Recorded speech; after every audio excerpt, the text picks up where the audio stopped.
오늘 성경 말씀은 사무엘상 12장 22절에서 23절입니다. 사무엘은 에브라임 지파 엘가나의 아내 한나가 하나님께 기도하여 얻은 아들입니다. 한나는 사무엘을 하나님께 바쳐서 엘리 제사장 앞에서 하나님을 섬기게 했습니다. 하나님은 사무엘과 함께 하셔서 그의 말이 하나도 땅에 떨어지지 않게 하셨고, 이스라엘 백성들은 사무엘이 하나님의 선지자로 세우심을 입은 줄 알게 되었습니다. 엘리 제사장이 사사로 있을 때 이스라엘은 블레셋과의 전쟁에서 군사 4천여 명이 목숨을 잃었습니다.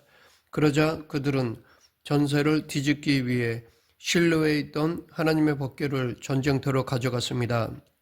하지만 기대와 달리 이스라엘 백성들 중 3만 명이나 죽었고, 그들의 의지하던 하나님의 궤는 빼앗기고 말았습니다. 신앙을 잃은 이스라엘 백성들에게 하나님의 법궤는 한낱 나무 상자에 불과했습니다. 이런 국가적 위기 상황에서 사무엘이 등장하였습니다. 민족적 패배와 절망 속에서 지도자로서 그가 한 일은 민족적인 회개 운동을 이끄는 것이었습니다. 사무엘은 이스라엘 백성들에게 이방신들과 아스다롯을 제거하고 하나님만 섬기라고 선포하였습니다. 이스라엘은 하나님이 선택한 백성이었지만 그동안 하나님이 아닌 다른 신을 섬기고 있었습니다. 사무엘은 예루살렘 북쪽으로 11km 정도 떨어진 미스바로 이스라엘 백성들을 소집해 대대적인 금식을 선포하고 함께 기도하였습니다. 이렇게 시작된 것이 사무엘의 미스바 신앙 부흥 운동이었습니다. 이스라엘은 온종일 금식하며 하나님 앞에 죄를 고백하였습니다. 그동안 불평만 할 줄 알았지 자신들의 잘못을 회개할 줄 모르던 이스라엘 백성들은 이제야 비로소 죄를 인정하고 용서를 구하였습니다. 이 회개야말로 이스라엘을 회복시킬 수 있는 유일한 수단이었습니다. 탁월한 영성을 지닌 지도자 사무엘은 하나님께 범죄한 이스라엘 백성들을 모아 종일 금식하며 회개하도록 이끌었습니다. 이렇게 회개함으로써 이스라엘은 다시 영적으로 살아났습니다. 이스라엘이 미스바에 모였다는 소식이 블레셋 사람들의 귀에 들어갔습니다. 블레셋은 다시 이스라엘을 공격했지만 이스라엘은 예전의 이스라엘이 아니었습니다.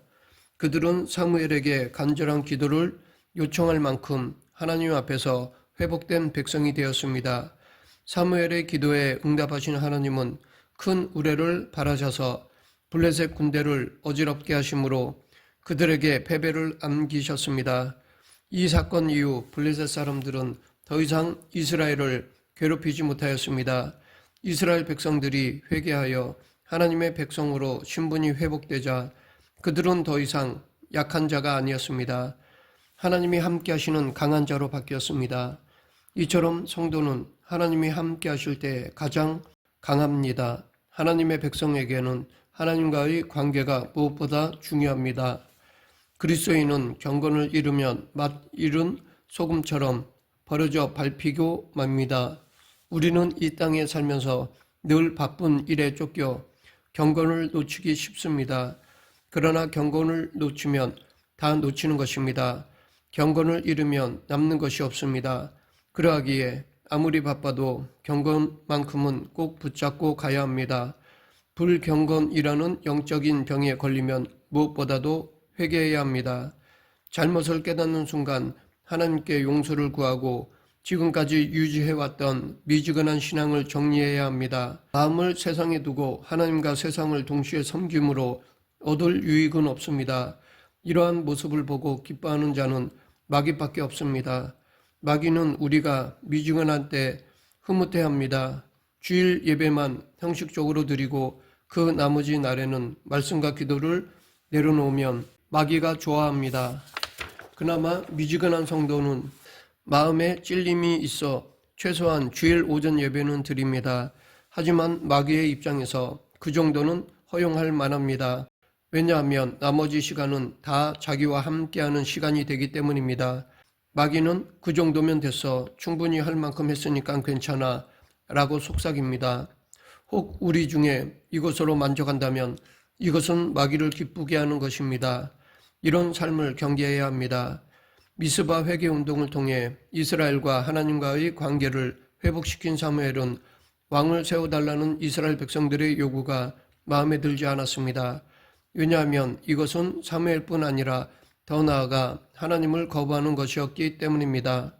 마음이 답답했던 사무엘은 하나님께 기도했고 하나님은 이스라엘 백성들이 당신을 버린 것이라고 하셨습니다. 이방 나라와 달리 하나님은 사사들을 통해 직접 이스라엘을 다스리셨기 때문에 그들에게는 왕이 필요 없었습니다. 결국 왕을 세워달라는 그들의 요구는 하나님에 대한 거부 행위였습니다.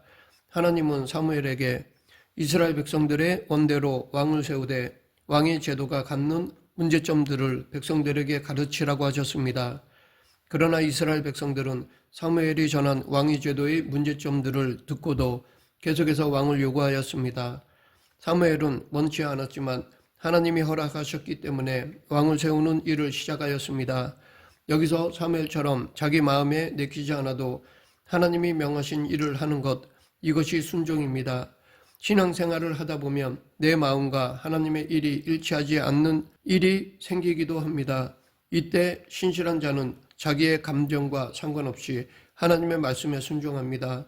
오늘 본문 22, 23절 여호와께서는 너희를 자기 백성으로 삼으신 것을 기뻐하셨으므로 여호와께서는 그의 크신 이름을 위해서라도 자기 백성을 버리지 아니하실 것이요 나는 너희를 위하여 기도하기를 쉬는 죄를 여호와 앞에 결단코 범하지 아니하고 선하고 의로운 길을 너희에게 가르칠 것인즉 이 말은 왕을 세웠지만 왕으로는 충분하지 않으니 자신이 이스라엘을 위해 기도하겠다는 의미로 볼 수 있습니다. 그런데 여기서 사무엘은 여호와 하나님께서 이스라엘 백성들을 택하여 당신의 백성으로 삼으신 것을 기뻐하신다고 했습니다. 이것은 이스라엘이 단순히 하나님께서 당신의 필요에 따라 선택된 도구가 아님을 말해줍니다. 즉 이스라엘 백성들은 하나님의 기쁨 그 자체라는 것입니다. 그래서 모세는 신명기 7장 7절 8절에서 여호와께서 너희를 기뻐하시고 너희를 택하심은 너희가 다른 민족보다 수요가 많은 영구가 아니라 너희는 모든 민족 중에 가장 적으니라 여호와께서 다만 너희를 사랑하심을 인하여 택하신 것이라고 하였습니다. 하나님께서 이스라엘 백성들을 택하신 데에는 세상적인 이유가 없습니다. 그것은 신비에 속한 하나님의 사랑입니다. 그리고 하나님은 당신이 택하신 자기 백성을 얼마나 기뻐하시는지 스바냐 선지자는 그가 너를 인하여 기쁨을 이기지 못하여 하시며 너를 잠잠히 사랑하시며 너로 인하여 즐거이 부르며 기뻐하시리라 라고 했습니다. 이 사랑의 신비는 영적 이스라엘인 지금 우리들에 대해서도 마찬가지입니다. 성도는 하나님께 있어 기쁨을 이기지 못하고 주체하지 못할 정도로 사랑하는 대상입니다. 그렇게 존귀하고 그렇게 아름다운 존재입니다. 그러하기에 우리는 자꾸 그 이유를 자신에게서 찾으려 하지 말아야 합니다. 하나님이 우리를 사랑하시는 이유는 우리에게는 없습니다. 이유는 오직 하나님께 있습니다. 그저 하나님께서 우리를 이렇게 사랑해 주시는 것입니다. 사무엘은 하나님은 물론 자기까지도 마음 아프게 했던 이스라엘 백성들이 자기들을 위하여 기도해 줄 것을 부탁하자 그들을 위하여 기도하기를 쉬지 않겠다고 하였습니다. 이 대답은 정말로 백성의 지도자답고 하나님의 제사장이며 선지자다운 너그럽고 포용력 있는 모습이라 할 수 있습니다. 이것이야말로 원수를 사랑하고 그들을 위해 기도하라는 예수님의 가르침을 실천한 대표적 사례라 할 수 있습니다. 성경의 위대한 인물들은 이렇게 자기의 사사로운 감정에 얽매이지 않습니다. 자기를 미워하거나 섭섭하게 한 자들을 위해서도 기도했습니다. 아브라함을 보면 어떤 의미에서 자기를 버리고 좋은 땅을 찾아 떠난 조카 롯이 살고 있던 멸망의 도시 소돔과 고모라를 위해 간절히 기도하였습니다. 혹시 있을지 모를 하나님의 진노를 위태위태하게 피해가면서 6번에 걸쳐서 그들이 화를 못 면하도록 기도했습니다. 또한 모세를 보면 그는 하나님께 패역하며 자기를 배반한 이스라엘 백성들을 위해 애타게 기도했습니다. 욥도 고통 중에 있는 자기를 위로하지는 못할 망정 오히려 정죄하고자 했던 친구들을 위해 결국에는 중보 기도를 했으며 초대교회의 집사 스데반도 원수들에 의해 죽어가면서도 그들을 위해 기도했습니다. 사도 바울은 자기를 괴롭히고 핍박했던 동족 유대인들이 구원 얻기 위해서라면 자기가 그리스도에게서 끊어져도 좋을 정도로 원하는 바라고 하였습니다. 또한 사무엘은 이스라엘 백성들을 위해 기도하기를 쉬는 죄를 범하지 않겠다고 하였습니다. 이것은 기도라는 것이 필요에 따라 할 수도 있고 하지 않을 수도 있는 그러한 성질의 것이 아니라는 것을 의미합니다. 즉 기도란 자기가 필요할 때뿐만 아니라 지속적으로 하는 것이어야 한다는 것입니다. 그렇기 때문에 사무엘은 기도하는 것을 쉬는 것을 죄로 규정하고 있습니다. 사도 바울은 데살로니가전서 5장 17절에서 쉬지 말고 기도하라고 하였습니다. 물론 기도하기를 쉬지 말라고 했다고 해서 하루 종일 기도만 하고 있으라는 것이 아닙니다. 이것은 기도를 생활화하라는 말입니다. 늘 하나님과 교제하는 삶을 살라는 것입니다. 우리는 아무리 분주해도 하나님과의 교제를 소홀히 해서는 안 됩니다. 사무엘이 얼마나 바쁜 사람이었습니까? 그는 이스라엘의 사사였으며 동시에 선지자였습니다. 또 제사장이기도 하였습니다. 그는 세 사람이 나누어서 해야 할 일을 혼자서 감당한 것입니다. 그럼에도 불구하고 그는 하나님께 기도하기를 쉬지 않았습니다. 그는 기도를 통해 늘 하나님과 교제하였고 또 백성들을 위해 간구하였습니다. 이 기도에 대한 모범은 예수님일 것입니다. 예수님께서는 그 바쁘신 와중에서도 밤에 홀로 산으로 올라가서 기도하시는가 하면 새벽 미명에도 일어나 기도하셨고 무엇보다 습관을 쫓아 기도하셨습니다. 또한 사도들도 시간을 정해 기도하였고 사도 바울은 앞에서 살펴보았듯이 쉬지 말고 기도할 것을 권면하였습니다. 사무엘은 기도하기를 쉬는 죄를 범하지 않을 뿐 아니라 선하고 의로운 도로 백성들을 가르치겠다고 하였습니다. 이것은 일의 분담 또는 역할 분담을 말합니다. 사사직은 왕직으로 대체되어 이미 사울에게 넘어갔습니다. 그러므로 사무엘에게는 백성을 위해 중보기도하는 제사장직과 말씀을 가르치는 선지자직만 남았습니다.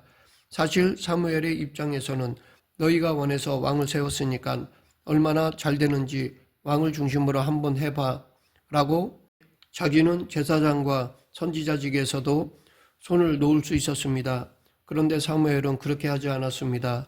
사무엘은 자기에게 남은 제사장직과 선지자직을 이제 하나님이 자기에게 허락하신 믿음의 분량으로 알고 거기에 오히려 충성하겠다고 선포한 것입니다.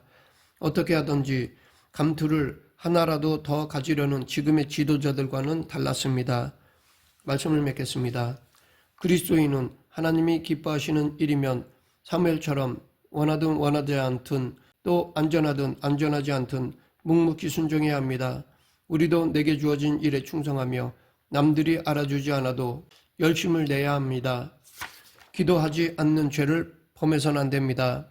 늘 기도에 깨어 있어 더더욱 하나님께 충성하는 저와 여러분이 되길 간절히 축원합니다. 기도하겠습니다.